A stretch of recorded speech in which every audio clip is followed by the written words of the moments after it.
standing here on the dock in Gosport, which is just opposite Portsmouth, in Portsmouth Harbour, where Nelson went to sea many, many years ago. I'm holding in my hand a 20mm cannon shell from the Oerlikon gun on this vessel behind me. The vessel is HMS Medusa. She was a harbour defence launch built in 1943 in Poole for the Royal Navy. She had a remarkable life, as we're going to discover in a minute when we talk to my friend Alan Watson, who's the skipper, who's on board right now to give me a cup of tea and tell me what's going on.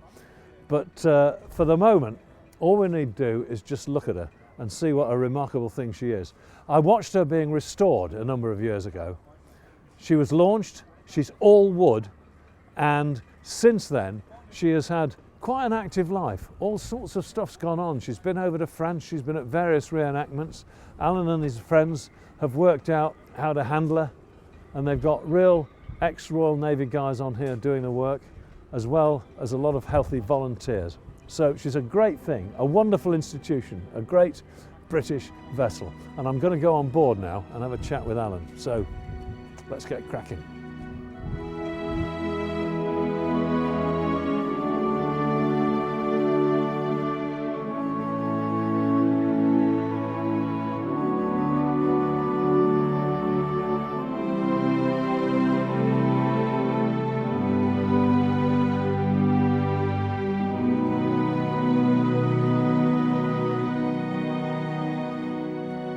Alan. Hello Tom, welcome aboard. Nice Good to see you. It's been a while. It has. Yeah.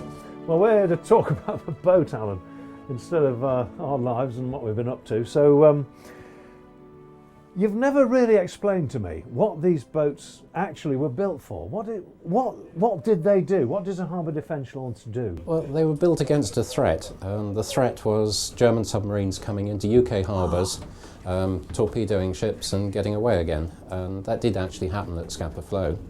And these vessels were intended to be offshore. They're described as harbour defence, but they were intended to be offshore from harbours and be the outer screen of defence to detect submarines coming in, and then deal with them. Hence the depth charges on the... Depth charges, as dig equipment, so we've got the ability to detect a submarine and then the ability to spoil their whole day.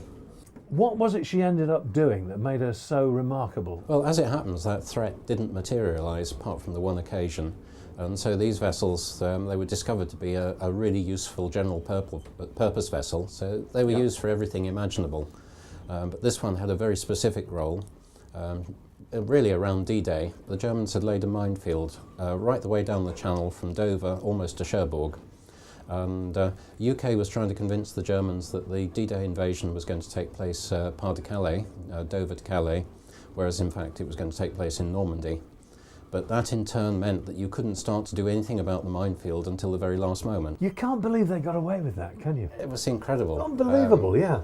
It is an amazing story, but in fact these vessels were part of that deception, but not this one. The task for this one was to leave the UK on the 4th of June, bearing in mind D-Day was on the 6th. She left from Portland.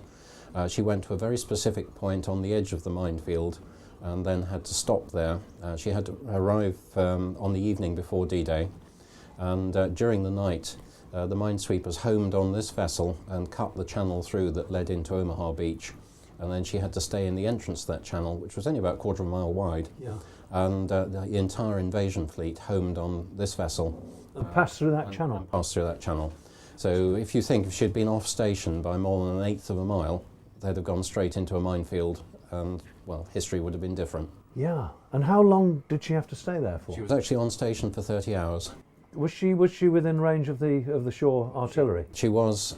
We had one crew member left who sadly died a few weeks ago, but talking to him, he said early on they saw shells dropping around them, but as D-Day went on, then the amount of fire reduced. They probably didn't realise the significance of the vessel, maybe, the people ashore. Well, she's actually a very difficult target. The German long-range guns were radar controlled. And were they really? She's almost radar invisible, which is fortuitous. Yeah. And so a difficult target, but one hit should have been matchsticks. Yeah, I'm sure. Yeah, was that to do with her being built of wood then? Yes, very much so. There's very little metal about her. Essentially, the only metal on the vessel are the engines and the guns. Yeah, and even looking at this chart room, when you look at it from outside, it's It's not much of a radar target, is it really? Not at all. No, we have to do something about it these days to make sure we are visible. Now listen, Alan, you know, we've got HMS Medusa sitting there in this pinpoint position in the English Channel, long before there was any electronics or anything like that. In those days, you and I are both navigators. We know full well that in 1943, the average Joe navigating a naval vessel was probably an awful lot better at dead reckoning navigation than anybody is today. They were trained for it, they did it, and they did it every day, so they must have been good at it. How did HMS Medusa transcend that so much? Because how did she manage to get herself right on the spot? Because DR wouldn't have done it really, It wouldn't have done, no. She was actually bung full of electronics, and the electronics on board were so secret that she was also bung full of explosives. And the instruction was, if there's any chance of you being captured, you blow the ship. I mean, when they left here, do you think they imagined that perhaps really they were doing this for king and country and they were on a one-way mission? Oh yeah, that was absolutely their belief. The sequence was that 2nd of June the two officers went ashore. They went into Weymouth to the cinema, as it happens, and they were briefed with all the other officers as to what they were going to do. They came back again, and after that the ship was sealed. Nobody ashore, nobody on board. Then right at the very last moment the crew would have been briefed as to what their task was, but the very fine detail they didn't open until they were at sea. But yeah, the crew believed this was a one-way mission. Who were these guys? Were they all regular Royal Navy guys? Were they conscripts? How old were they? What? Yeah, they were all volunteers. Although volunteering had a slightly different meaning then. Yeah, the two officers were both Royal Navy Volunteer Reserve, which meant that they were peacetime leisure sailors, had been put in uniform, brief training, away you go. People like us? Yeah, absolutely. Yeah. The crew, some of them are North Sea fishermen or fishermen that had come through for the Royal Naval Patrol Service, and some were just what were called hostilities only ratings. Could have been anybody picked up from a street corner, put in uniform, trained a bit, and they came together as a crew for the first time on here. Yeah. We know a little bit about some of them. The engineer, for instance, he was called Dolan. He was a garage mechanic from Glasgow. The coxswain, the most senior of the ratings, was a fisherman from Milford Haven, so he'd got some sea experience. Yeah. Most of the rest hadn't. And this is where they stood? Yeah. Off the beaches of Normandy? Yeah.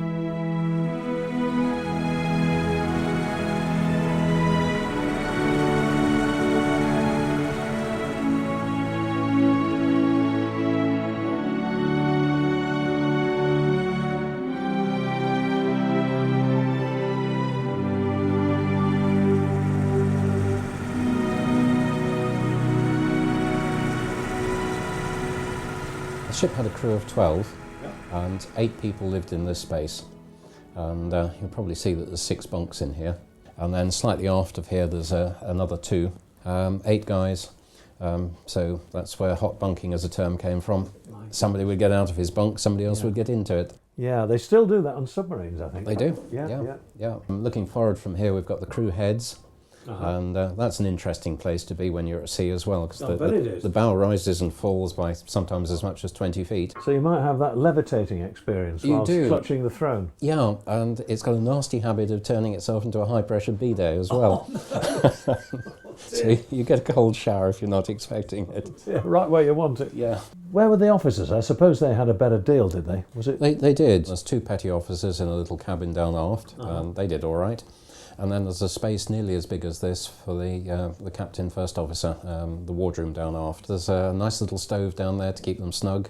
It's got its own heads, 2 comfortable bunks in there, and of course the really important thing is the spirits locker. Yes. So it's properly equipped. Below our feet, below the table here, is the ammunition locker. So there's ammunition explosives stored down there. Yeah. In fact, it's the dangerous end of the ship, because over here we've got the galley with a coal-fired stove. Right next to the ammo? Right next to the ammo, yeah. And there's a coal cellar down below here. Really? And then immediately behind the coal-fired stove is the main fuel tanks. And did she have an actual cook? No.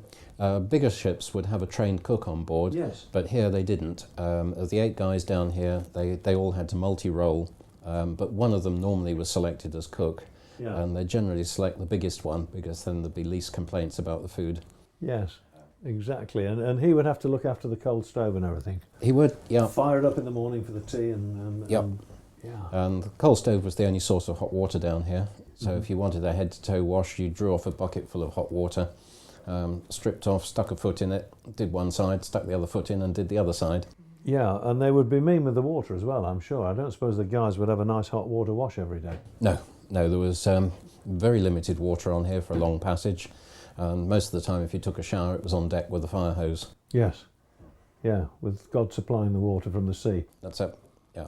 Yeah. Well, do you know, when I first went to sea in sailing boats, that's how it was.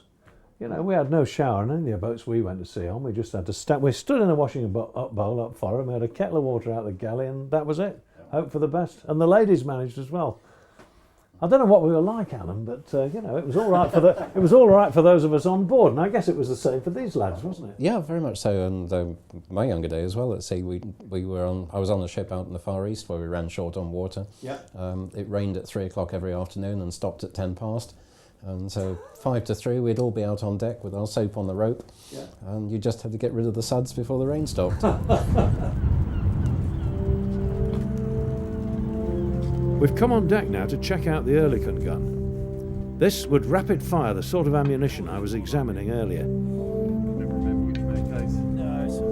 Alan's assembling the sight, and the coxswain who's done it for real tells me that to bring down an aircraft crossing you, you have to aim well off. That's it, that goes forward. Makes you think, doesn't it?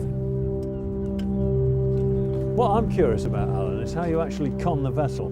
Because these days we've got instant reaction Morse controls that can connect directly from the bridge to the engines and the gearbox, and really it's down to you. The thing is reacting as quickly as you can think, but I suspect it's not like that on here. No, this vessel's quite different, and the vessel's still conned in exactly the same way as she was when she was built, in that we've got telegraphs here which communicate with the engine room, and there's a chap sat down in the engine room.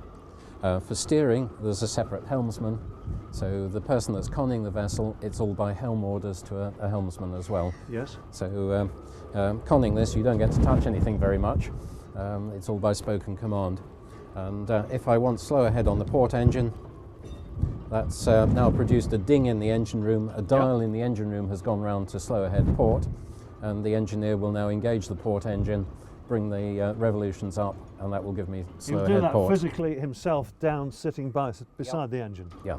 Yeah. And normally we'll have one engineer down there, but if we've got to do some really tight manoeuvring, we'll put an engineer on each engine, and they look after their own engine. Yeah.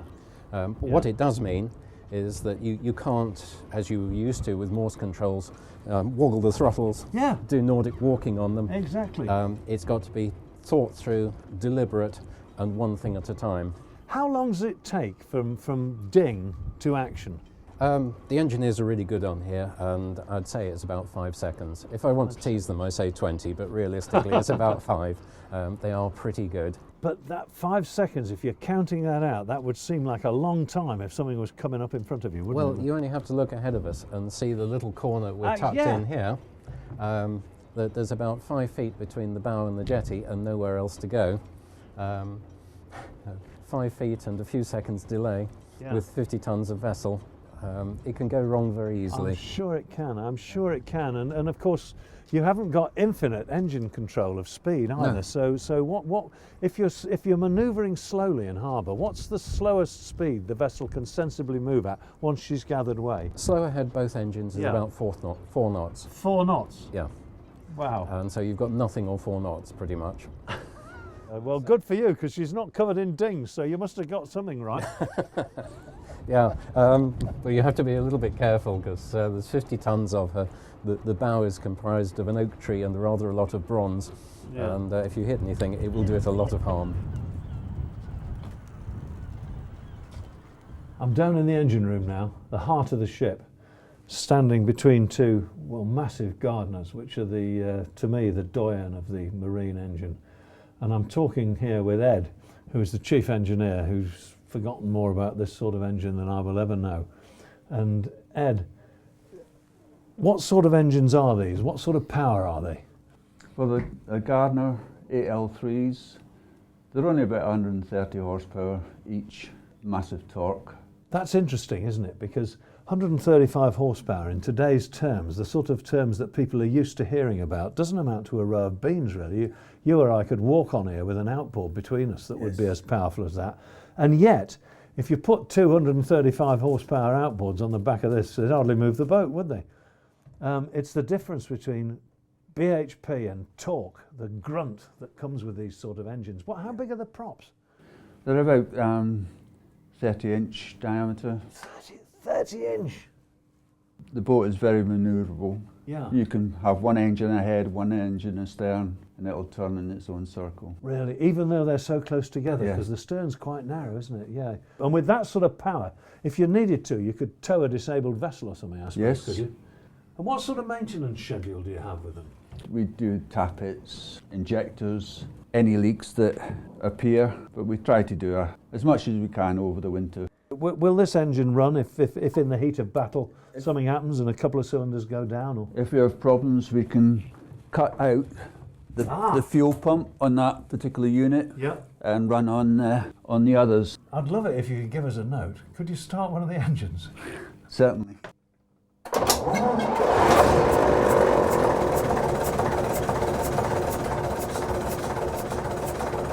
Oh, that's beautiful, isn't it? It's so quiet. Starboard 30. Starboard 30. 30 starboard wheel on. Midships. Midships. Port 20. Port 20. Midships. Midships. Wheels are midships. Starboard 10. Starboard 10. 10 starboard wheel on. Steady. Steady.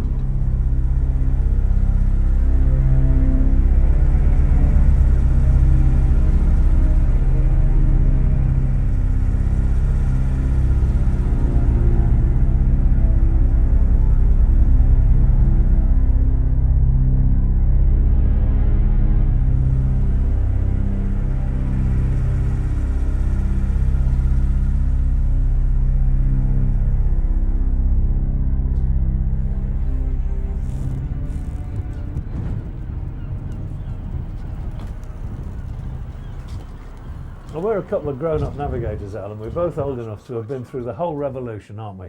I mean, we both remember the days when the only way we could find out where we were was with the stars of heaven and a log line and a compass.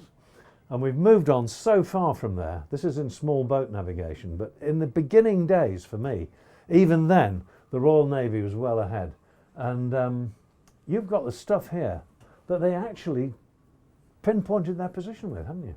Yes, that's right. How on earth did they do it? I mean, tell me, because I haven't got the foggiest idea how you would do that. Well, the ship was absolutely bung full of electronics, and the first thing that they used to make sure they were in the right place was 2 weeks before D-Day, another vessel had laid a pattern of ultrasonic beacons, one on each of the 10 spots that the channels were going to be cut. What's that? What's an ultrasonic beacon? It's a thing that sits on the seabed.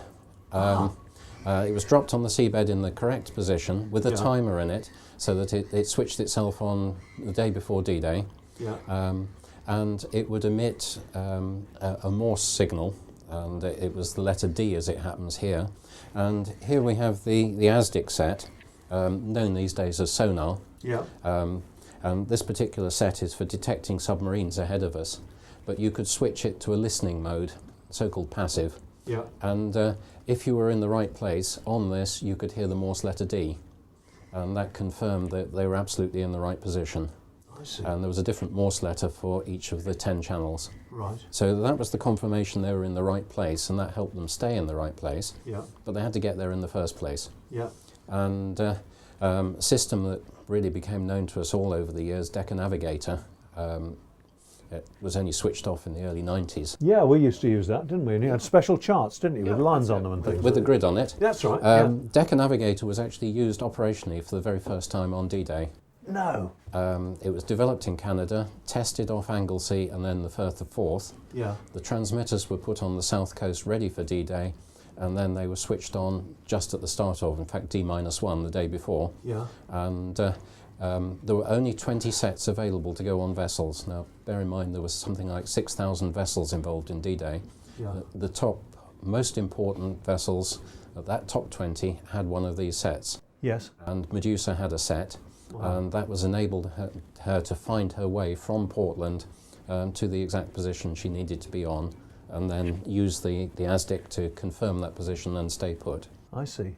And that's an actual original ASDIC? This is a Type 134 ASDIC. Yeah. It has some electronics, and there's a dome that looks a bit like an old motorcycle sidecar, which is under the vessel. Yeah. That we don't have anymore, but there's an interesting story around it, because shortly after D-Day, it was about D+8, Medusa took some damage over the other side, and part of that damage was to her ASDIC dome, which caused the whole forward part of the ship to flood. And the crew had the choice of beaching her and calling it a day, or getting back to Portsmouth. Yeah. And they got her back to Portsmouth just. Steering must have been interesting. It was, yeah. She was down by the bow. Did he have a bit of rudder in the water? Bomb in the air. Crew pumping like fury. Yeah. But they got back, and the ASDIC dome was taken off. It was plated over, and off she went again. Fast forward 70 odd years, dredging the harbour, ready for the Queen Elizabeth to come in. Yeah. I got a phone call one night, and they dredged up an object that they didn't know what it was. When I went and had a look, it was a Type 134 ASDIC dome. No. Now, I can't say for sure it's ours, but there's a good chance it could be. Well, it would be nice to think it was, wouldn't it? Yeah, I managed to make sure that it didn't go on the scrap heap, and it's in the Royal Navy Museum now. Brilliant, brilliant. Well, what about a Decker? The Decker, yeah. We're very fortunate to have... this is it, is it? This is it. This is number 19 of the 20 that were built. The actual thing? The actual thing. So this... My word. I can't say for sure that this was Medusa's, but there's a 1 in 20 chance it was. Yeah. But they were all the same anyway. Yeah, and they're exceptionally rare. As far as I know, there's only 2 other dials that exist. And the way this worked was you have a paper chart that goes with it, and that has a grid on it, set of lanes, and these dials measure how far you are across a lane. Just as it did in our day? In our day. So each dial gives you a position line. Where they intersect is where you are. Well, do you know, Alan, there are going to be people looking at this little film who remember navigating on Decker. Plenty of guys our age and younger than us will have done it for real, but they've never seen anything like this. No, well, the thing that people will think about when they see this is what it reminds you of. And I'll give you a clue. Think under the stairs. Electricity meter? Yeah. Gas meter, actually. A gas meter? And that's what they built them out of. Because they needed a counting mechanism that counted by tens. Yeah. And that's what a gas meter does. Yeah. So it's a gas meter with some electronics behind it. Yeah. And then there's a big box of electronics. But how did you find that, Alan? How did you come by this, you and the boys? eBay. You're kidding! eBay! I'd been looking for years. Every so often I'd put in decometer as a search on eBay to see what came up. Late one night in bed, just before I went to sleep, I put in decometer, and to my amazement there was one of these dials. And I thought, well, I've got to have that. It was just the dial. Yeah. And so I bid on it. It was on there as 99p. I put in a bid for £200. Yeah. I was not going to ask permission, but I was going to go up to 500 because it had to come back to the ship. Yes. Nobody else bid on it. 99p, mine. So I emailed the guy. And you've generously donated it to the ship. Well, yeah, I mean, I'll never get my 99p, but there you go. Where'd the other one come from? Well, I emailed the guy and said, well, you must be disappointed because we both know how much this is worth. But this is why I want it, this is where it's going, this is why it's so important to us. And back he came and said, well, I was disappointed, but I'm not now. Would you like the other dial and the backing plate? Oh. And he kindly donated to the ship. And brilliant. So it's come home. This is an actual Decker chart from not too long after the event. Can you just walk me through it? Because it's a few years since I've seen one of these. This is actually post-war, and so the Decker stations are on the Channel Islands. There's one down near Plymouth, down that way, another one over in the West Country. But it produces a pattern which is known as a hyperbola. It's hyperbolic navigation is called, and the pattern produces a series of lanes. And any one of the dials on the Decker, wartime had 2 dials, but in our time it went to 3 dials. It would tell you which lane you were in and how far across the lane. So in effect you'd get a position line on here I see. from one station, and then from another station an intersecting position line, and you can see the grids in different colours. Yeah, it's coming back to me now. I remember just squeezing in here with my dividers, trying to get the exact position. That's right. And yeah, that's right. And it could be very accurate indeed. Yeah. My seagoing time, that was it was a good day when the Decker suddenly sprung into life, because you knew you were nearly home. You were within 200 miles of home, and it was easy after that. Yeah. For D-Day, it was slightly different.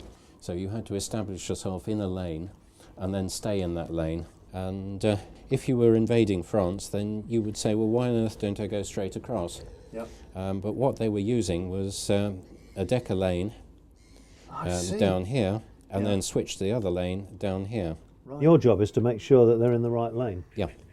And so the guide vessels would have established themselves in a lane, and then all they had to do was keep the dial reading constant, which meant they were running down the lane till they got to a certain point, and then switch to the other lane, keep the dial reading constant. Right. And just like running a rolling road on a GPS set today. Exactly that. Yeah, the numbers go up, steer to port, and whatever. Yep. And all the skippers were interviewed post-war, and I've got copies of those interviews, or post the event, as to how they got on with it. And they said it was just as if they were running the vessel down a piece of wire. Brilliant. Brilliant. So after the actual business of cutting the minefield and guiding the ships through there, did the vessel come home? Yeah, once she had completed her 30 hours on station, her orders were to return to Portsmouth. She was equipped as a navigational leader, so she was used over the next weeks for guiding convoys across. One of the convoys she guided was laying the Pluto, the pipeline.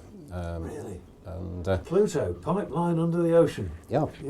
So she was part of that, but she went back and forth, and in the American sector. So she was working into the Mulberry Harbour that the Americans had laid, which was ultimately destroyed in the storm. And Doug tells the story of having to go close into Omaha Beach at about D+1, and really makes you think. Because, he said they went fairly close in. They launched the dinghy in order to go ashore. They were running short of supplies, and they went to see what they could get. And he said all along the line of the surf was black, and they couldn't quite understand what this was about until they got close. And the whole black line along the beach was bodies. Goodness me. And all these years later, then you could see the tears start to go down his cheeks as he told this story. Gracious.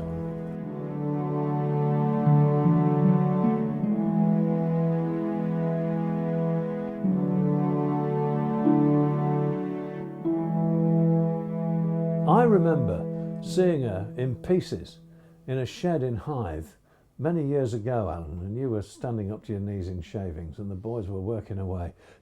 This restoration was a mighty thing, because the level of restoration that you've done on here, I mean, even the wiring in some places, this looks like 1940s. And all these beautiful fittings and the way everything's done. Yeah, thank you, but there's huge attention to detail. You mentioned the wiring. If you look along the cable clips, you'll find all the screw heads line up. Quite right. Because if you're going to do it, you might as well do it right. Yeah. But the story is that unusually this ship's been at sea all her life. Many of the restored vessels you'll see around the place have been found up a creek as a houseboat and then put back again. Yeah. Never happened to this. The Navy sold her in 1968, albeit for scrap. But she remained at sea. But when she got to 60 odd years old, she was starting to tell us something. And we realised we'd reached a crossroads. And I got some quotations, and every quotation I got would have resulted in a bill upwards of £4 million. There was no way we were going to raise that sort of money as a small trust. And so what we did as Plan B, which actually worked very well, we took over a derelict boatyard, leased it for 5 years, took on our own team, with 15 apprentices, and did the job ourselves. And so pretty much we took the ship out of the water, put a big tin shed round her, took her to pieces, and then put her back together again. This vessel was originally planked in fairly poor quality mahogany, which is why she'd suffered. And when we went to do the restoration, we thought the right thing to do was to go back to the original and correct specification rather than replicate. We knew something with limited life. So she is now planked in teak. The original construction of the vessel was one inside layer on one diagonal, then a layer of calico, oil calico over it, and a diagonal on the other, and the whole lot pinned together with thousands upon thousands of copper nails with roves The problem with that as a construction is that if you get any plank shrinkage, then where there's a crossover, then you'll get a pinhole through, and the only thing that keeps the water out is the calico. Yeah. Of course, after 60 years, the calico had largely disappeared. Yeah. The timber had shrunk quite a lot.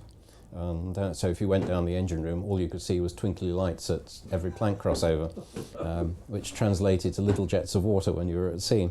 Yeah.